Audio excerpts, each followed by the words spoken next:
In Make, you're in full control of when your scenario gets saved. Let me show you how it works. So at the bottom of our scenario builder, in this menu bar, we see this save icon. And whenever we have some unsaved changes in our scenario, this will be highlighted in orange. As you're building out scenarios, adding modules, configuring settings, making any changes, you want to save your scenario regularly to make sure nothing gets lost. When you hit the save button, you'll see this confirmation pop up saying the scenario was saved, and now that orange highlight disappears. Now, if you ever have any unsaved changes and try and leave your scenario, Make will prompt you letting you know that there are unsaved changes, and you can also click Save Changes to make sure these get applied. If you ever want to go back to a previous version of your scenario, you can click this little backwards loop icon where we see here previous versions and select from any of the previous saved versions in the last 60 days. Now, something important to know, if you're editing a scenario that is currently active, any scheduled runs or instant triggers will run using the last saved version.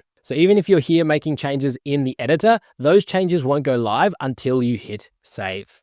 This gives you the flexibility to make improvements to your scenario without affecting what's currently running. And that's saving in Make. Just remember to save regularly and you're all set.